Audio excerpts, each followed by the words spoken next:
As long as when you do pass it, it is easy to pass, it's soft, it's formed, and it feels complete. That's an epic bowel motion.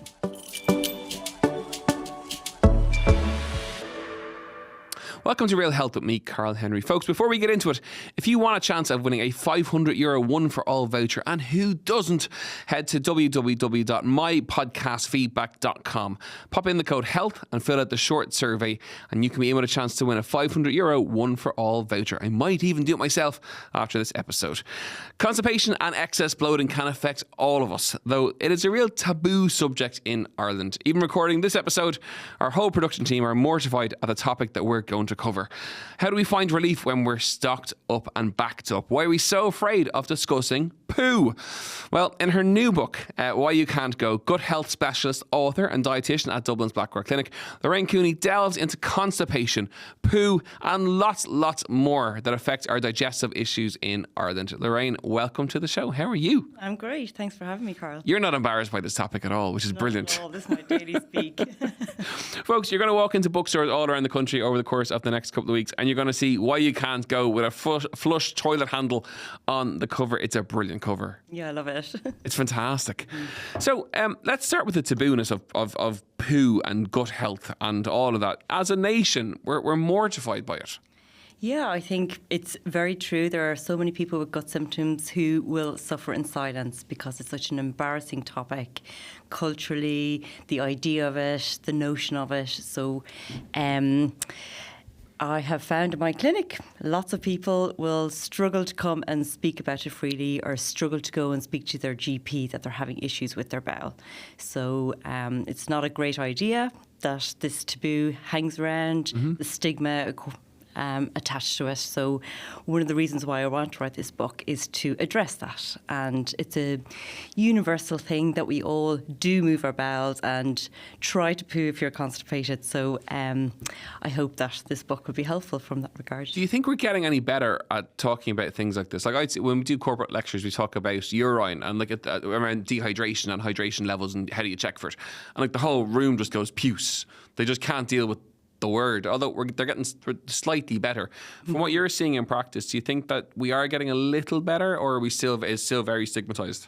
I think gut health is becoming a very topical word. You hear about it week on week in the media, or any element of your microbes, probiotics. So it's becoming a popular topic. People want to know about it. And for that reason, I think people are more happier thinking, okay, IBS, I've heard other people talking about this, maybe it's not so bad, maybe I can look into this, or diarrhea, constipation, farting, bloating. So the more we hear about it in the media or in celebrities even, or social media, TikTok, for example, or Instagram, I think people feel like I'm not alone here. No. Other people are suffering with this, so they might find it easier to talk about it. And we also may be more familiar with how we treat these conditions, so that's a good thing. It's important to say that the things you mentioned there, they're not necessarily normal. Or that they are normal, but you don't have to suffer from them. Is what I'm trying to say. That you know they are conditions, they are treatable. Absolutely, they're real conditions. Yeah, constipation, IBS are very, very prevalent. Too prevalent, and I believe that there's so many solutions to these issues, and for people to understand that there's a way out of suffering, that you don't have to put up with it yourself, and that is a good thing. So, for example, with constipation, you would have less than 3 bowel motions per week. They may be hard and difficult to pass. Week? That's the definition. Okay. So if you're having less than 3 a week, you're constipated? Yes. Okay. Or if they're hard, they're difficult to pass, they don't feel complete, or sometimes we'll say this on here, there's manual manoeuvring where people have to put their hand up to get the stool out. It's locked up.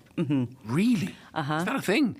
That is part of the diagnosis criteria. So you have 2 of those factors for the last 3 months, maybe the onset 6 months previously. But the range of having a normal bowel motion, how many times should you have pass a bowel motion? There's a very wide range of normal. So less than 3 times a week is abnormal. So you want at least 3 a week, up to 3 times a day. That's the frame of when people can be considered to be in a normal. I actually would have thought, I would have thought that it was 3 a week. To me sounds very few. That actually people would, if it's not daily, people are almost saying, oh, I'm constipated because it's not every single day. But actually what you're saying is it doesn't have to be every day. No, everyone has their own normals. You just have to be in tune with your own body. But a lot of people will say that you need to move your bowels every single day. That is not true. So in the medical literature, that's not true. So long as when you do pass it, it is easy to pass, it's soft, it's formed, and it feels complete. That's an epic bowel motion. So if you, on the other hand, think about it this way, if you're having a bowel motion every day, but it's hard and it doesn't feel complete, you are still considered constipated. Okay, so they still feel very full. That's part of that's kind of that comes under the diagnosis of constipation. Yes, indeed. Yes, that's why a lot of people may be not in tune with what's going on. They may have bloating, they may have gas, but they don't really join the dots and think, oh, maybe this is because I'm not actually fully evacuating my bowel. And are there tips for that? So where I'm going with that is like a poo stool, where you put it under the toilet, you bring your feet up slightly higher, and you change the angle of when you do go to the toilet. To some people would suggest that you can empty better that way. Yeah, so there is this, it's more theoretical, but it does help some people, that if you change the position of your legs, so you raise your knees above your hips, you can change the angle of your back passage. So you can help maybe relax that muscle and have a different exit, straight exit. So for some people, that can be a really easy, simple thing to do. You could just get a footstool, pop your feet up and sit down, relax. Take your time. Your bowel is a sensitive creature. It loves time. Don't be trying to rush if you have a stubborn You're going to give people who spend time in the toilet an excuse now to say to their partners, I heard on this podcast. 5 or 10 minutes. I wouldn't say longer than 10 minutes. Well, if you go to Asia, you have a squat toilet. I remember I went to Asia years ago. I remember it. It was so alien at the time, but actually made kind of sense after once you got used to the whole the system of it. That presumably, as you know, in hunter-gatherer times, that's what we did. Yeah, indeed. Yeah, so the Western world created and invented these toilets. So it's a tip. It's an easy thing that people can do if they suffer with sluggish bowels. Okay, so let's stick with constipation. So we'll start as a topic. We'll stick with that for a bit. So it's 3 times a week or less if you're not feeling fully kind of emptied when you go to the loo. And then what can people do then? So let's take in terms of they've identified it, and what do they do about that? So I think the first step would be to look at your diet and lifestyle. So within diet, there's the big topic of fibre. So this is a key nutrient. So when we eat fibre, we get it from lots of different plant-based foods. These are your whole grains, fruit, vegetables, nuts, seeds and pulses. So we take the nutrition out of these as humans. The leftovers is fibre. We do not digest that. But what does is our gut bugs. So these are all the trillions of microbes that reside mostly in your large intestine. When they ferment them, they can create bulk for your stool, and it may actually impact the transit through the bowel as well. There's different types of fibre. So there's 3 main categories for how we define it. The soluble, insoluble. So that's how much it can attract water. There's fermentability. That's how much your gut bugs like it. And then there's something called viscosity, or some sort of like gel forming. So parts of the fibre that you want with constipation are the soluble fibre foods, because they attract water. And that softness, that softening effect of the bowel is number 1 key method of trying to overcome constipation.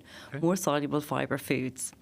And typically we start off with the non-fermentable ones, the ones that your bugs don't really go for, so they can keep intact in the bowel and create that bulk and softness all the way around your large intestine. And it can take up to 2 or 3 days for foods to actually make its way all the way around your large intestine. I've done that. And now, actually, you can tell me if I'm right or wrong on this, right? But I've A, done that, but B, so we've thrown that out at with clients and corporate events about testing your transit. And the 2 foods that we recommend, and you can tell me whether I'm right or wrong, sweet corn, beetroot.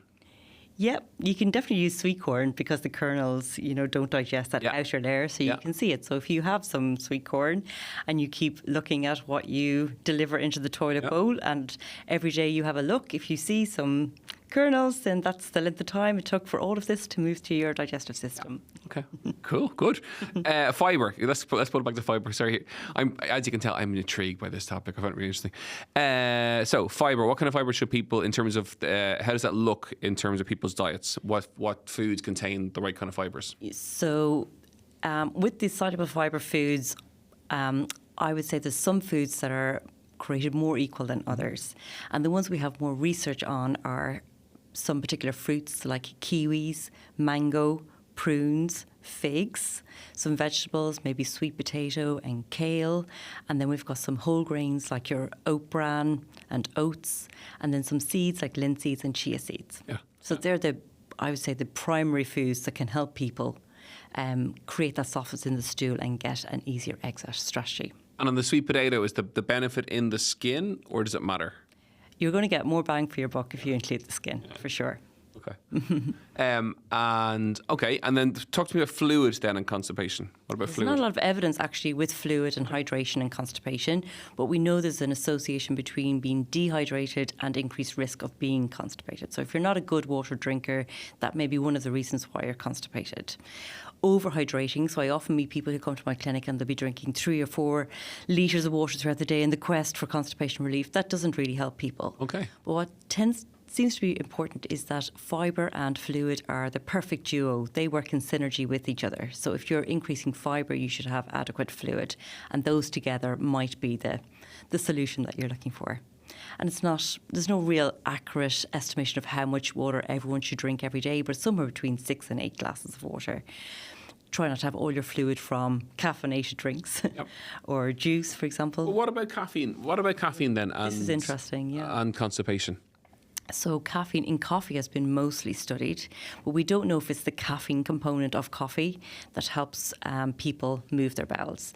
It may be a plant chemical, or it may be what we call polyphenols. So that's this beautiful type of nutrition that you get within the coffee bean. So when people drink coffee, it's been shown that somewhere between 4 minutes and 30 minutes, it can help induce a bowel motion. So for people who tolerate coffee and like coffee, a cup of coffee in the morning can be a great strategy to help move things along. Yeah, and I've seen around recently enough, it's one of the reasons people are taking pre-workouts, because the caffeine from the pre-workout seems to trigger a bowel motion in lots of people. All right, okay. Yeah. I thought it was to do with endurance, but I mean, that's what it seems to be meant for. There's definitely something. There seems to be something to it. What about protein then? So and how does that affect from a gut perspective with regards to constipation, or does it? Yeah, I think it's the balance within the meals that's important. So obviously we want good quality protein at each meals for our health and wellness and muscle mass, but you wouldn't want to overdo protein in terms of having big, just only meat on your plate without having a balance with some plant-based foods. So do include protein, but try and have it maybe a smaller portion and larger amount of your vegetables and grains. So bring back to that Mediterranean diet, basically. Yep. Yeah. Mediterranean diet, that whole healthy eating approach. It's also a microbiome-friendly diet.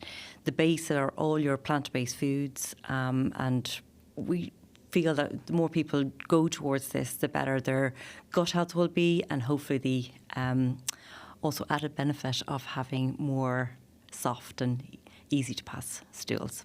That brings us naturally and organically to the Bristol stool chart. Absolutely. You brought me there. I didn't have to bring it up. It was great. So the Bristol stool chart is important. For years, Aoife from OT has always talked about it, and we've seen it everywhere. Explain it to people and why it's important. Yeah, so this is a chart created by doctors with images of different poo types, and there's 7 different types. You can Google it. It's easy to find. The 7 types are type 1 and type 2, which are your hard more difficult to pass stools. Number 1 is severe constipation. They're like pellet-like stools. You don't want them. You don't even want the hard ones with the cracks in them. What you're looking for is type 3 and 4. So these are normal, informed, and easy to pass. The other side of the scale are your type 5, 6, and 7. These are on the looser end of the scale, different degrees of diarrhea. So do have a look at the chart, and you're aiming for 3 to 4 on that chart. Okay, cool. IBS. Chat to me about that. What is it, first and foremost? So IBS used to be known as a functional condition, meaning that we know you have it, but we don't know, we can't see it on a scope, we can't really see what's happening. But thankfully, with more research in recent years, it's been redefined as a dysregulation of your gut-brain axis, meaning something between your brain and your gut, and how they communicate is driving this IBS response, which is defined with abdominal pain and change in bowel habits, and it is usually associated with bloating and gas. IBS constipation is a form of constipation, and you've also got IBS diarrhea, which is your diarrhea predominant type, and you can also have mixed alternating bowel habits within that as well. So Just because your doctor cannot test for it in a blood test or see it in a stool test or see it in a camera, it doesn't mean it doesn't exist. It absolutely does. So this intimate relationship between your gut and your brain would involve nerves. So there's nerve reactions, and that causes severe pain in some people. It can be induced by chemicals, hormones, neurotransmitters, and your gut bugs are playing a role in there as well.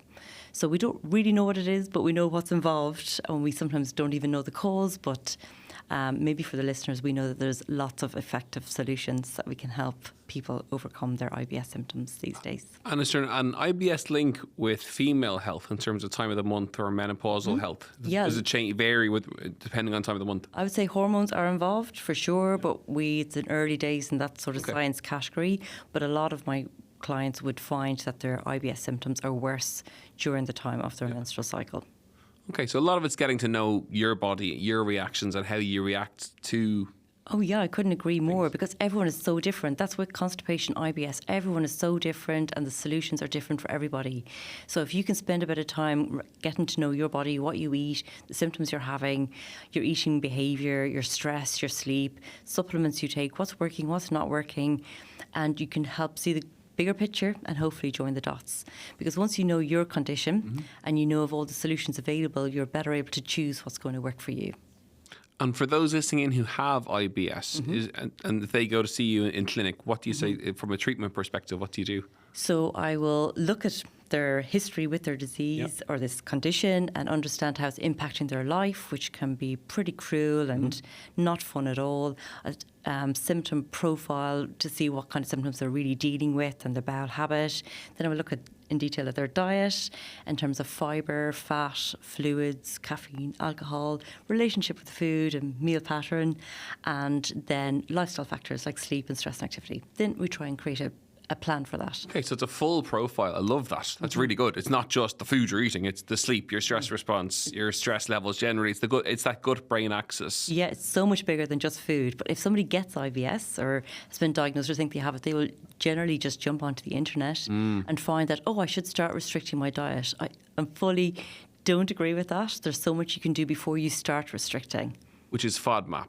Is it? No, well, FODMAP is restricting. Yeah, but it is a diet that's what I mean. Yeah. Which is very well researched for IBS, and it can be so helpful for lots of people. But it's a changing story at the moment, because I think we've shown that actually a Mediterranean diet can help improve symptoms of IBS. Mediterranean diet can help improve constipation, improving your relationship with food, increasing your soluble fibre.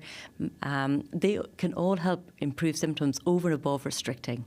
Once you go down the restrictive route, that should only be done very temporarily, like 2 to 4 weeks. I'd say the minimum amount of time you restrict to see, do you feel better? And if you do, then you go on to the next stage where you reintroduce the food. And presumably with supervision with someone like yourself or a registered dietitian. I think people do fare better, and it's been shown, the research and all the studies use a dietitian, but there's 3 phases of any time you do a restrictive diet. You need to restrict the foods, then you should challenge, and then you have to understand your personalised tolerance.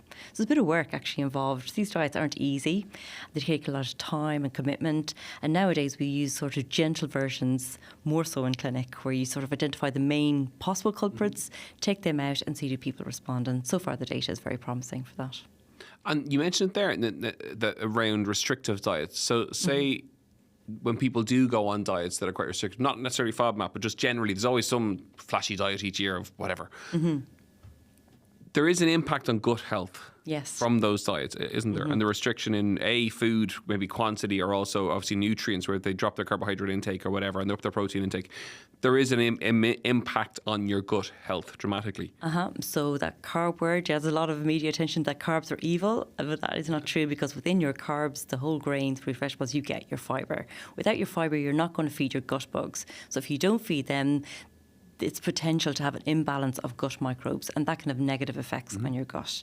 And also if you've just higher protein and fat, that has been shown to have a negative effect on your gut microbes as well. So the plain, boring, bland message of healthy, balanced meals is actually going to triumph in terms of being able to manage your symptoms long term and keep a healthier gut.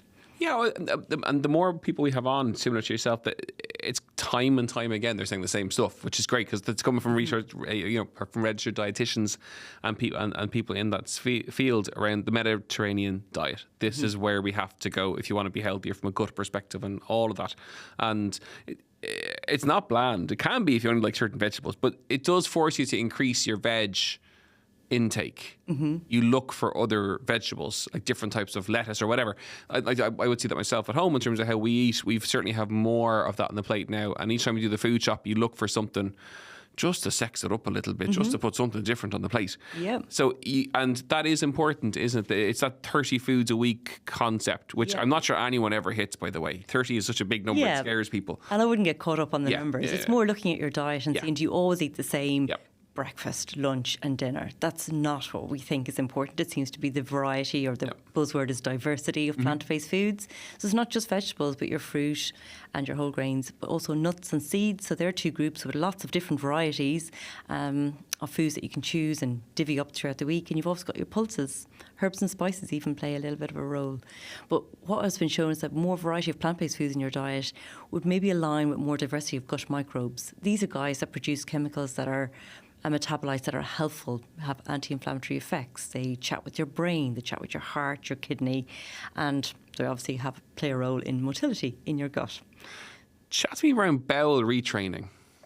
So there are, I guess, a lot of people who may not be comfortable pooing outside of the home, or maybe anxious about having a bowel motion, or may not be in tune with their bowel motions and the ease of having a bowel motion, or may not feel the urge. So this urge is like your call to stool. So when you feel this urge, you should actually not delay. You should get to the toilet and do your business. It's like your 3-year-old in the backseat of the car says, I have to go, I have to do a poo. You're like, okay, stop the car, I got to do it. Because they don't delay. They, and I think you learn a lot from children in terms of even how they sit in the toilet. They have the stool thing, and they sit with they have that angle going on.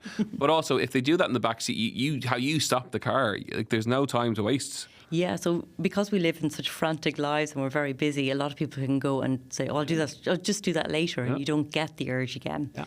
So bowel retraining is about maybe getting more in tune with that urge. So if you don't feel it, or you're not comfortable, give yourself time to sit on the loo for 5 to 10 minutes a day. This is preferable after breakfast, because the sort of peristalsis, or movements in your bowel, are strongest. So you sort of work with your natural rhythms.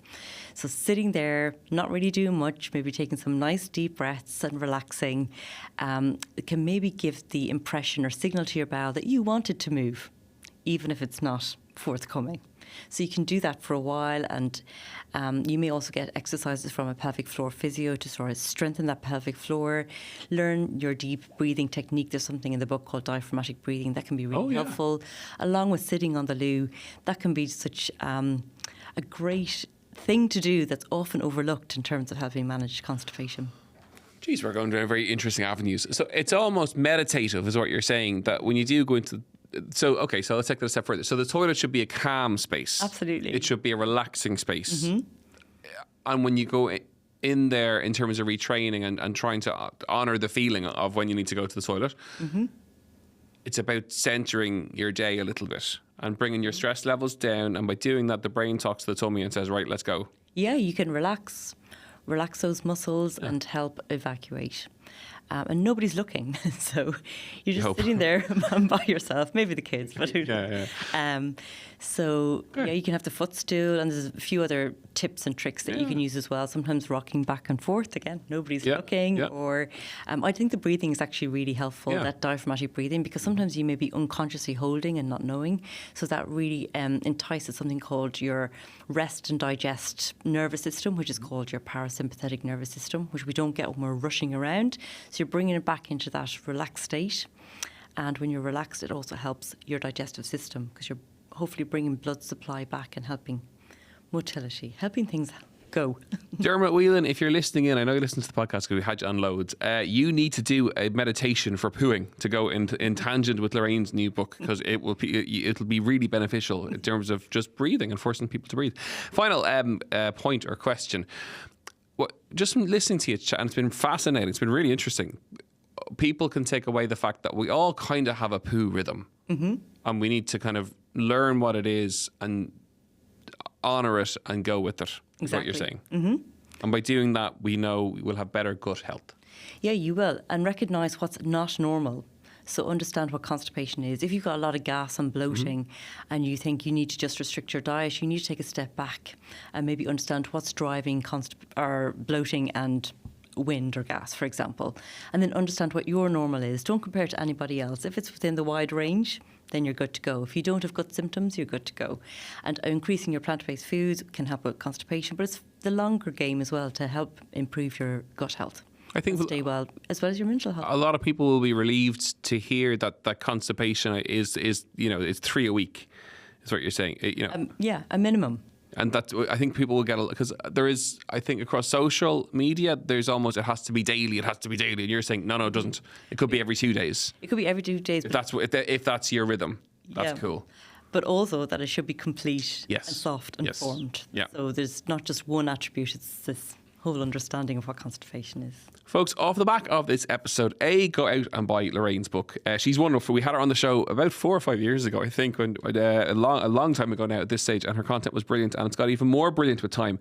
The book is called Why You Can't Go and What You Can Do to Find a Life-Changing Relief from Constipation. You'll see it in bookstores nationwide and online. If you want to follow Lorraine on Instagram, what's your Instagram handle? It's Gut Health Matters. Gut Health Matters on Instagram. The other thing you can do is go and Google Bristol stool chart, find your stool type, and know what your stool is. It's really, really important. We really hope you enjoyed today's episode of Real Health. Lorraine, thank you so much for coming in.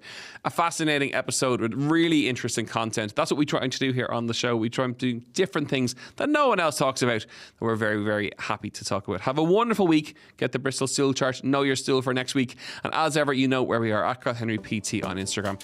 Real Health on the Irish Independent website. And we'll see you next week for more Real Health. Slán go fóill.